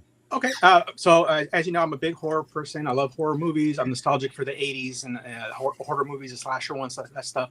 And so I'm also a big fan of the Legend of Sleepy Hollow. Anything Headless Horseman, if it's got it, I do it. So I wanted to do a book basically about that, like that, my love letter to horror movies and horror stories of my childhood and just my experience with them. So I did this book called Hollow Queen. She is a perennial force of nature, an answer to whenever mankind is threatened by a supernatural force, basically looking to wipe them out. So not aliens, but supernatural things, not dinosaurs, but supernatural things. And so I did this character, Hollow Queen. She rises. There's always a new version. A vessel is chosen to take on this power. And in this particular beginning of this particular issue, you're going to learn about the supernatural force. In this case, is going to be an army of headless horsemen. In lore, they're called Dullahan. They are a fairy race. Every culture has one. Every state has one. Every country has one. You'll see them across the board throughout time. And so this is basically the culmination of them. They're tired of basically being servants to people that possess their skulls. They want to finally break their chains and be free and basically raise hell on earth. That's what this story is going to be about in a nutshell. And so you've got a King Dullahan, you've got a Queen Dullahan, and you've got the army. And what's cool about this is throughout the issues, you'll start seeing the different ones, like the Celtic one. You'll see a Scottish one. You'll see a pirate Dullahan. So each of them comes forth. But this issue just deals with the first known threat. Like, okay, they're finally going to do their coup, and so Hollow Queen needs to rise. So they dispatch a rider to try and take out the target, almost like Terminator 2, take him out before they can take us out type of scenario. So they send out a lone rider, which is what you see here, and he has basically been tasked with taking out the new vessel, the chosen vessel, and this is going to be her basically. But yeah, so that's the story. You're going to get to see where this goes. She has to team up with the Spirit of Halloween to try and thwart this coup, and that basically, if you've never heard of it, it's in the pages here.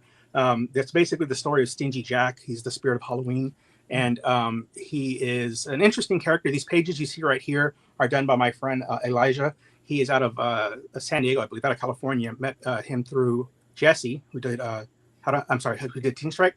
Very, very good artist with horror and just sequentials. I sent him the story, and he just, man, he flew through these like crazy. I was like, hey, I'm gonna pay you like so much per page, but you know, of course, I have a budget, so you know, I'll just pay as we go, kind of thing. Mm-hmm. He just took them all out. Boom, 12 pages, before I even finished, and I was like, holy crap, that's awesome. So I was just like, but he was like, no, he's like, I Jesse vouched for you, I trust you, and all that, which is to say a lot for someone who's never done this solo. I was like, thank you so much. Yeah. You know, like I said, the community is great, and yeah, he absolutely nailed it. Beyond that, I have these covers here by different artists. THL Thiago, he did that cover A. This is my friend Gian. She's out of Brazil. She did this cover for me. This right here is Cole Cameron. He does Cole cartoons. Very cool vintage Halloween artist. Man, check out his stuff. It is so good. He has the most response of all my artists on the page on my Instagram. It's like, it's crazy. And then you've got Gilbert Perez from Path of the Pale Rider. He did this fantastic El Vaquero for me. Yeah, that was really neat with him. I was like, hey, let's do this character, and we went back and forth on that. That's what we came up with. And then we've got David, and him, I struggled with his last name, Artunduaga. He is I had never heard of him personally, but this guy is up and coming. Like, he is I know his rates have already doubled. He is like taking off. My friend Jesse introduced me to him as well. But man, he is so good. He was so great about coming back and forth with like, hey, what do you think about this? What do you think about that? What if we do this? And he absolutely nailed this. Like, I'm so excited for these. So yeah, you get your choice of 6 covers. There's going to be some stickers with some of this artwork you see as well. It is live right now. We offer the digital edition. We offer, you can buy all 6 covers, all the, I guess, the normal stuff you would see with a Kickstarter. We did also offer my last book, How to Hunt a Hero If You Missed It. We're also doing an exclusive cover for that. And then with that, you get the sticker from the cover, and I think the digital copy as well. Nice. Yeah, we want to offer a little bit of everything with add-ons. Jesse did the page, by the way, Jesse Sosa. He did Teen Strike, like I said. He did this. He made the page look really pretty and stuff. Oh, yeah. He polished it up real nice. Before, it was just like words and pictures every now and then, but he did all of this, which I can't thank him enough for. But yeah, there's the How to Hunt a Hero. If you haven't picked that one up, this one is basically a story about a cryptid hunter. So if you want to check that out, that's our first book, me and Joe Solis from Malia Mayhem. And then pretty much yeah, so let me get the link to that, and I will put that in the chat so people can do it. And then I'll also add it as when we're finished with this, I'll put up a thing on my Facebook with all the links as well, so people know where to get this book. And I mean, it looks so good. Is it something that you're planning on doing a series for, or is it just lots of one shots? No, it's going to be a series. So basically, this is going to be an anthology. I'm doing the first 12 issues, at least 12 issues for this story, because it's going to be at that one arc. And then the second arc, believe it or not, I had a dream or nightmare, whatever you want to call it, for the second chapter, if you will. And it's going to be basically a witch versus witch story. And it actually involves my family going on a vacation. And yeah, it just came to me in a dream, and I like woke up and I just sent them the whole story, and they're like, all right, you're the black sheep of the family. All right. But no, I'm excited about this story. But I did want to get into the Headless Horseman first, because that's my love is from right there. And just continue this. There are going to be other stories once that first 12 issue arc is done. You'll be seeing another 2 Kickstarters coming from me. One is going to be basically they're going to be stories that are not, think of it like Die Hard. It's a action movie that takes place at Christmas. These are going to be comic books that take place during this Halloween holiday, if you will. But they all eventually are going to be their own just thing. Like, it's not a horror themed book, but I want to start it in that vein. Halloween always will be, but the others, I have a mobster story where Death comes basically hunting for this mobster and his whole like little mafia. And then I've got another one that's basically think of it like Ghostbusters superheroes, if you will. So you've got like a 5-member team that is like out there hunting ghosts and stuff. It's pretty fun and cool. But once those are done, it'll be like an anthology, a nice thick book of just horror stories. So yeah, that'll be fun. Lots of stuff up here. Yeah, I love it. And anytime you give me Halloween stuff, like Dash and Dinosaurs, like you got me. Dash and You- Dinosaurs. That's your brand. You say That's right. You say horror. You say Halloween and Yeah. summertime. I'm ready. I'm in. So yes, you are not wrong. It's every day. Like they need to make the Halloween movie. Can every day be Halloween? Yeah, Like, that's me. Yeah, I'm sure people. I'll stock enough candy for it too. Yeah. Every day Halloween. I will keep an I'm infinite that- amount of candy at my doorstep for it. Yeah, I'm that local guy in the neighborhood that just goes crazy for Halloween. It's like the stuff is up all month, even a little bit before. Yeah. Away, so got to be careful. But people like the kids, man, they love it. They come here. I'm like that weird guy. I'm never outside. They never see me. Only when I'm mowing my lawn, and that's rare. And so whenever Halloween comes around, it's like a whole new experience, and all the neighborhood kids look forward to coming to it. I always do like a little scare for them and stuff. They can walk into I have like a cemetery in my yard, so they can like actually walk in and take photos and all kinds of stuff. So the best part is scaring the adults when they don't expect it. They're just like, oh, it's fine, it's nothing scary, and and they spill their drink or whatever. I love it. But yeah, That's amazing. enjoy it. All right, so let's pull up Fisticuffs. All right, sir. Fred, tell us about Fisticuffs. Sure. So, Fisticuffs is the story of a functional drunk whose comfortable life derails when a one-night stand has deadly consequences. It's the dark, twisted sense of humor of The Boys meets the explosive action of Invincible, and the kind of personal storytelling that you would get in like a Martin Scorsese movie, in that it deals with addiction, dysfunction, and a lot of deeply personal issues. Fisticuffs is, it's advertised as 6, but it's really now a 7-issue miniseries. We didn't add anything to the story. I just came to the realization that, doing a 52-page final issue was kind of insane. So we're going to split it into 26 pages as it should be. Didn't change the story at all. It's still meant it's still as it was always meant to be. We just changed the delivery vessel. So Yes. so we have book 4 up now. Like we discussed, we're in late pledges. So it is fully funded. We are continuing production right now. We are hoping to start sending some of these out in August and be ready with Fisticuffs book 5 in like September or October. Awesome. And as you can see there, we got a lot of nice endorsements and pull quotes from some people. Scott Snyder, Mark Russell, Dan Didio. Wow. If you guys haven't yet, please on our social medias, and I'm going to be sharing a lot more this week. Got some wonderful endorsements too from some other creators along the way. Lori Calcaterra, gave us some great blessings on her show. Fish has been Fishley has been above and beyond in supporting it and being there for me. He really got the material, and it's nice when people do. Like I said, it's really personal, and it's really out there in its own way, but it's nice that people are seeing the human part of the story and the connective tissue that makes it also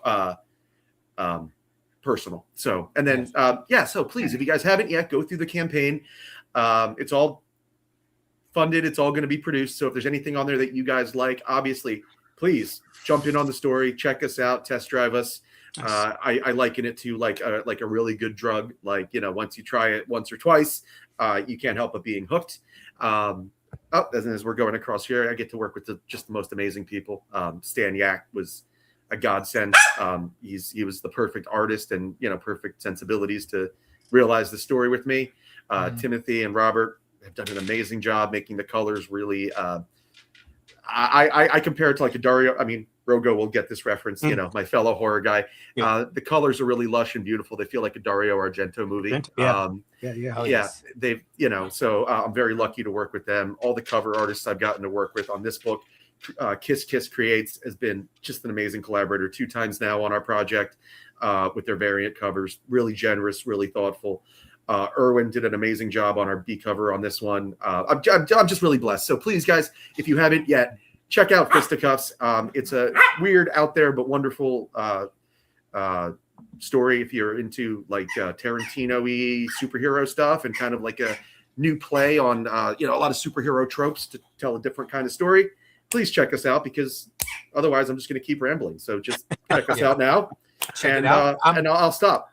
Yeah, no, I got my copy on the way, and I'll be doing my mini review probably 2 weeks, because this week I have to do La Chancla. That's my Yeah. next one on the list, and then yours is after that. Thank you. And you got a But- campaign launch, so I Yeah, expect you to be busy. that's been consuming the time at the Mhm. at the moment, but now it's launched, so now it's just Mhm. the refreshing of it. And then when someone messages you and you realize you missed a whole tier that you should have added, but that's when it's good that one of your regulars is like, hey, I need to buy this, and you didn't put it there, so it's like, okay. It was I there forget- today. I backed it today. I got those. Yeah. I got those tiers, so they were there today. I added them in, but what I hadn't added was the single issues of the 1 through 6, and then I didn't have a digital of the new trade, because a lot of, like, you get the people in physical that are waiting for the trade, but there's also digital people that aren't going to buy the individuals. They're just going to buy the trade when it comes out. So I need to be there for both of them. And he let me know this morning and I fixed it. So yeah, I've had 2 tiers I needed to fix, and there's always 2 tiers you need to fix, whether it's something small or something big or just adding more of them. And I did add a draw-in tier, so we'll see if anyone scoops that one up, but definitely check it out. Oh yeah, the 48-hour drawing. Was that the 48-hour drawing? The piece, the commission, or whatever you call it. Yeah. And then let me see here. Let me get Dash's thing up. What? All right. And then sorry, gotta do squinty version. We know this part when I can't see shit. Squinty. All right. So we're gonna continue the continuing adventures of Colt Windsor. Hell Comes to Texas, The Hand of the Devil. This is book 2 in the series. He's still not getting his way, ladies and gentlemen. Colt is not getting his way, which is, par for the course, especially when you're dealing with Lucifer. This time, though, they are splitting the party, which you should never do. Never split the party, because bad things happen when you split the party. Yeah. But if you like Supernatural, if you like High Plains Drifter or Pale Rider, this is a Western supernatural book series. Some of my favorite horror tropes are in there, and some of my favorite supernatural tropes are in there. They're going after, if you like fairy tales, there's a Hansel and Gretel and a Little Red Riding Hood story format for both of them. That's what we're splitting the party to do. But things are just not looking up. This one, I love the way it came together. If it wasn't for the first book, there's some characters in here that never, I don't know if they would ever seen the light of day, but we focus a little bit on some of the back characters a little bit in this one, if you will. Colt's still there. We're focusing on what his plight and how he's dealing with it, but we get to see some character development from a couple of figures that I didn't even think were going to make it to the second book. They were just some cast-offs, if you will, in the first book, and I got some great response from feedback and reviews that they love certain characters. So we made them first and foremost a little bit in this, and see some character development. I got to have the pleasure of getting to use one of Lori Calcaterra's characters, Jude St. Clair. I got to write a relative of Jude's into this story, and Auburn plays a big part. I don't want to give too much away, but her name is Auburn St. Clair. She makes her series debut. So lots of things going on in here, and the stakes getting higher and higher. This was going to, kind of like you, Fred, this was going to be a 3-book series, but now it's, as I've continued to draft and continued to discover this world, it's now into a 4-book series at least right now. And the 3rd book, which we're working on hand in hand with a lot of other things that we're working on, we'll see Lucifer finally show his face, maybe. He shows his face in the books a little bit, but book 3 will have a little bit more to do with Lucifer. How and why, we'll have to find out. But yeah, I love this one. It just came together so nicely with how it played out and the splitting, and I was like, what is something you never do? You're not supposed to split the party. I I built this book around splitting the party and to see what the consequences will be. So Yes. that is Hell Comes to Texas, Hand of the Devil. It's available at Amazon right now. Please support and dig into it. All my other books are available on there as well. You can just search Dash Hooper author, as you can see right under there, under the title. It says Dash Hooper author. You can just click that title, and it'll take you to all my other books as well that are available on Amazon. Nice. Thank you. All right. So now I will not spend too much time shamelessly self-promoting, but I'll do a little bit because it is live and you've got to let people know. So let me get my campaign up here. All right. Hold on. I got to get the right one and not the one that's sharing my personal information. So let me not do that. Well, we need to know where to come by for dinner today. I know exactly. Yeah, that's all right. Invites are all available. You just I'll bring mom's deviled eggs. yes. I'll start wrapping the peppers. There you go. Some dino burgers there, man. Yes. All right, hold on. I have too many tabs open, which is always the case for my things. So let's see. We'll just. I can't find the hard copy of Volume 2. Where's the hard copy? I see the. Oh, there it is. No, Yeah, see, I know I put that in. That one I know. Well, I see everything else. I see is it Volume 2? I see the digital for Volume 2. Yeah, I think my brother actually found a couple of those where he's like, "Hey, you don't have this or that." I'm like, "Oh crap!" So let me see. We're gonna go right now to the. I'm gonna scroll through the rewards. So Immortal Volume 2 digital copy catch-up, short print. Immortal Era Volume 2 soft cover is right there. And then there's a hardcover as well. So you can I'm going to go get the deluxe hardcover.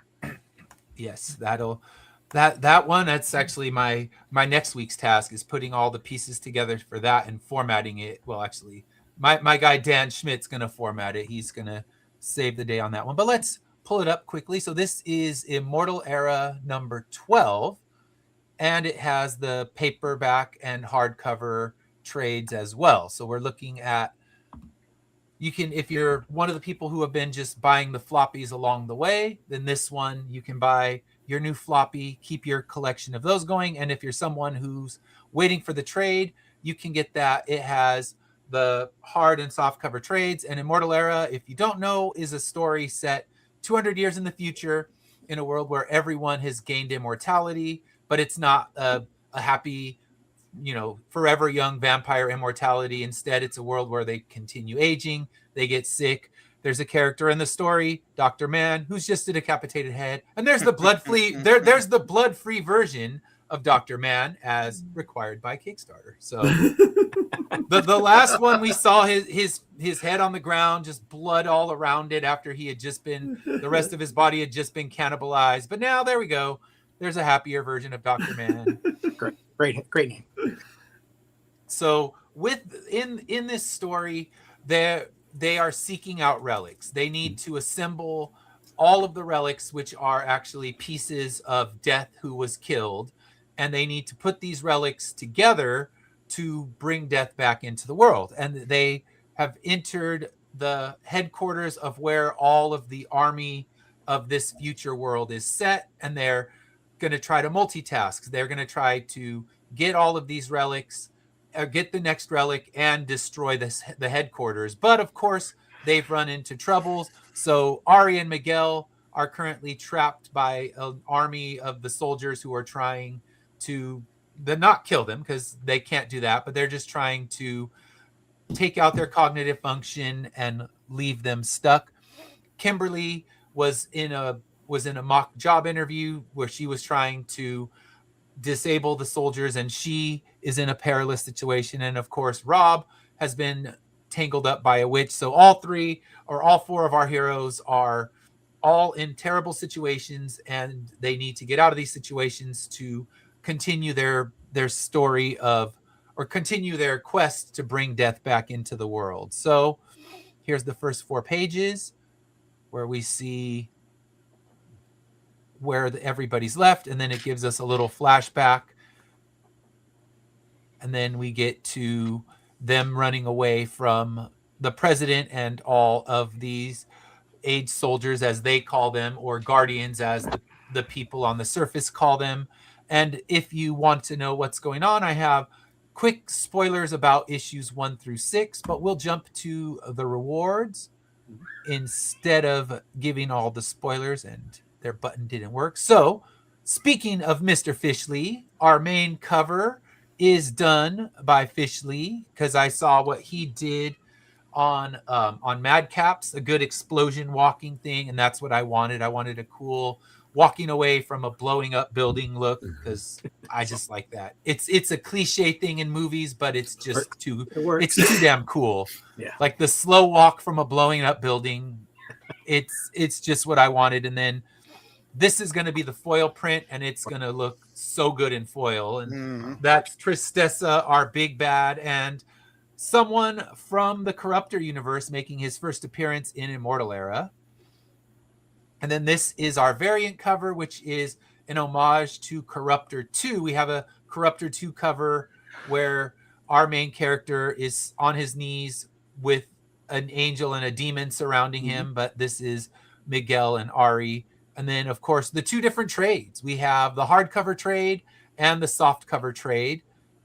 So this is what the soft cover trade is going to look like. Same kind of color schemes as the first one. I wanted to do that. And then the hardcover will look entirely different, but I love the kind of when Maya, my colorist, does the colors, whenever it's the underground, she does more of these earth tones and browns and oranges. And when she gets to the surface, it's, more glowing neon kind of thing. So I love how she does that contrast. And this is in our Hope Village, and then lots of different add-ons. So this is giving you the opportunity to catch up. You can buy both trades. If you've been waiting for the trade, it's here for you. And when I do the hardcover, I'm only going to do 100 copies of it. That's how I did the first one. So I make it very limited. And when the hardcovers go out of print, they won't come back until the series is finished. And then I'll do a gigantic hardcover of all, I guess at that point, all 48 issues in a mega version. So we'll get a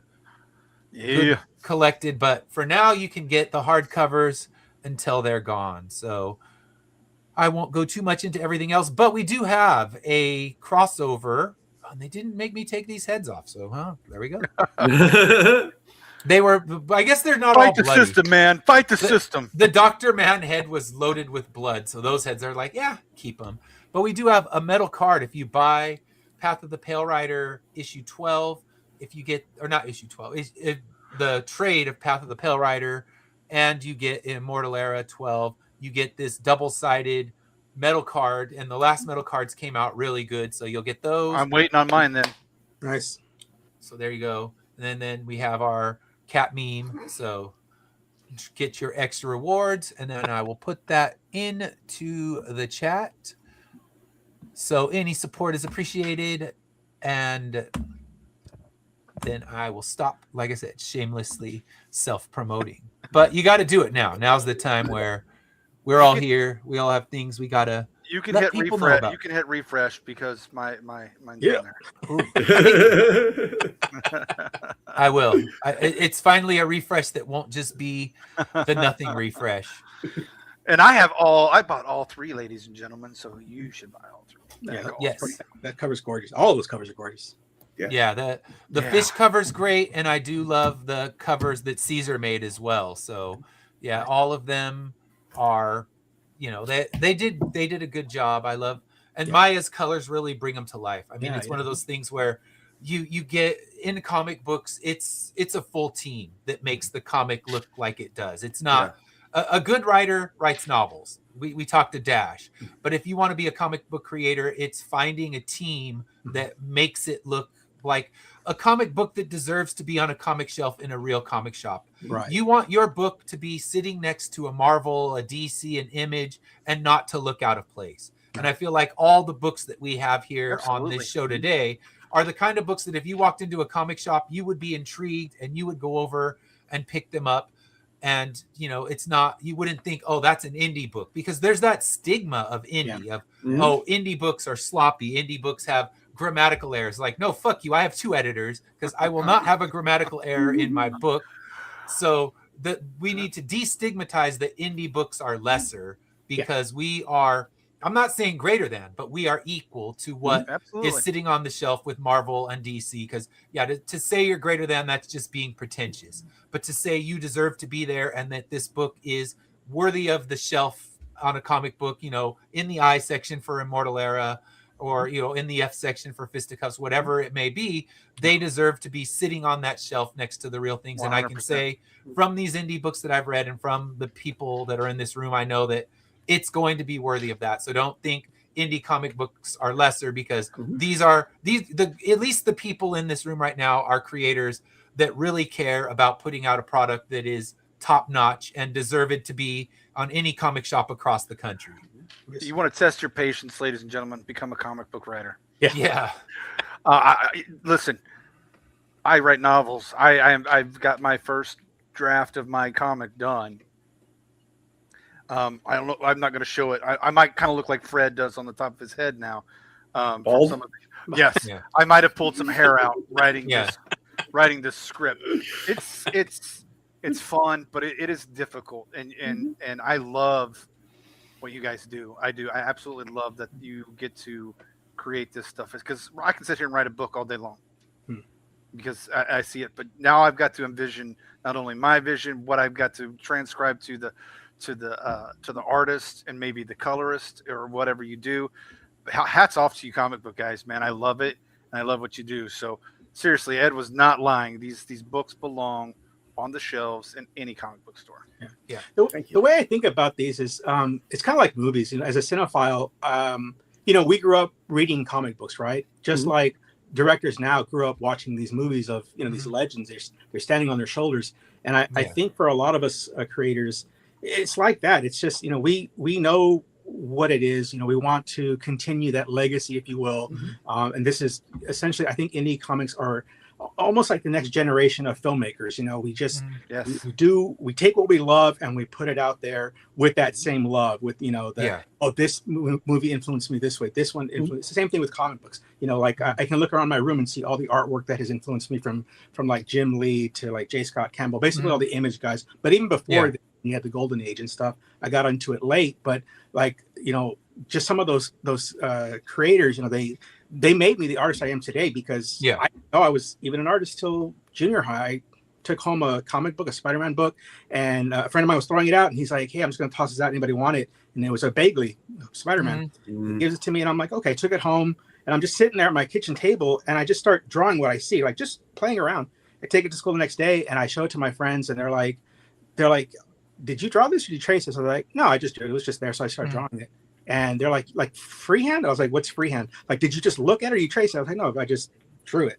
And I didn't know that was a thing. I thought everybody just had that skill and that was normal. And they're like, "No, like that, you're an artist." I still have that piece. Met the artist. He signed it. It was freaking awesome. Oh, that's so cool. Oh, like holy that's crap. amazing. I'd love to see that, like a picture of it. Like Love to show it. It's really cool.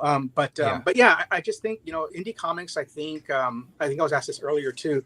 Is like should we promote it as an indie horror comic book or just a horror comic book? And I'm like, no, I think indies are just its place up there. It really is a love letter to what we grew up reading. Yes. And here we are. We're the next insert director here. And this is what we want to show. Yeah, because anyone who's in this is not doing it for the money. They're doing it for the love. Because it's about the love of comics, the love of telling your story. And that's the thing is, with indie comics, these are passionate creators. They're putting down their own money, their own time and effort to make this happen. And most of us going to day jobs on the side and juggling the career and our love. So these books, they are filled with love. They're filled with the passion of the indie creators. So support indie. I mean, that's, I guess, the motto of this show every week. But, every week I have a great panel of people and they're all making great stuff. So do support. If you don't support mine, support another indie, because there's a story out there that's for you. And if this one isn't, then find the one that is and support indie. I'm not saying not to support the big guys, but support them all. And sometimes just a word of mouth. Yeah. You don't have to. That's the Like, biggest- share, and Yeah. subscribe. Yeah. Yeah. for sure. so Like, let share, people subscribe. know. And Yes. and the other thing, because you were saying it, whether or not you should describe your book as indie or not, like one of the advantages that I like about indie books is that they are like really unaffected. Like the reason why, like, I use the Scorsese example when I describe Fisticuffs so much is because to me it's my Mean Streets, or my Clerks, right? It is that, like, this is my worldview, this is me putting it on a plate and like you seeing what it is, and it's like, I mean, hopefully I'll get to evolve and move on to like other publishers and stuff, and like when you're there, like, they won't be exclusively mine. Like, I'll be there working with like committee and teams that have like whatever and stuff like that. So it's almost like, it depends how you look at it, right? Like, some people will look at indie and be like, oh, not good enough to be whatever. Like Ed said, like that stigma that it's not as good as or whatever. But like, that goes with like any indie art. Like, a lot of indie film, like, people think of as like, shit shot on an iPhone that may not be very good. But like, when you get somebody that breaks through and does something really personal and stuff, like, that's the kind of indie art that I think you want to advertise alongside your book, because it's like it's unaffected, and it's like you're putting something personal out there. So I think it's a strength in that regard, but it's all how you use it. Yeah. Yes. Agreed. All right. So we are going to wrap things up, but before we do, Dash and I will be back on Wednesday. We'll be talking about Dark on a Sunny Day by Maisie Owen, and we will have an interview with Maisie Owen. She's going to be coming in. It'll be a pre-recorded interview, but Dash and I will be recording it in the morning and then playing it in the evening and then giving our thoughts on her album. So that's on Wednesday. We're excited to have her. I'm always reaching out to artists, and we've been going back and forth trying to find the right day. And she's actually going to be doing our show in the morning, and then she's playing a show that evening. But we'll be talking to her about this new album and kind of her coming up as an artist in Nashville, which is a very loaded town for someone who's only playing kind of country adjacent music. So we'll have lots of questions for her, and that will be Wednesday for First Impression. So really excited about that. Anytime we can get an artist to come tell us about their work, it's always an exciting thing, because they're like, we're passionate about comics, they're passionate about music, and they want to tell their story of how she got this album out, because it's a completely independently released album as well. So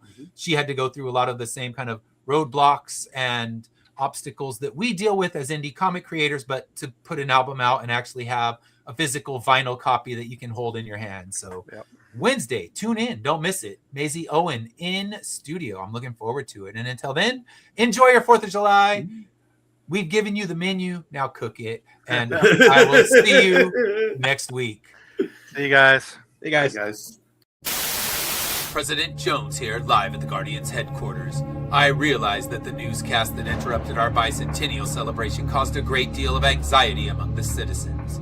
However, I am here to assure you that this threat is currently under control and that our precious immortality is not being threatened. We have lived with this glorious gift for over 200 years, and I can promise that 4 illegal cockroaches who've somehow managed to crawl their way up from the depths of the underground will not harm our beloved existence. In fact, I have assurances from high-ranking officials that all 4 threats have been neutralized, and that none of these usurpers will leave the headquarters with any cognitive function. The great Tristessa has sent one of the most powerful members of her coven to personally deal with the greatest threat, the World Breaker. Along with our elite guardians, these terrorists... Nice.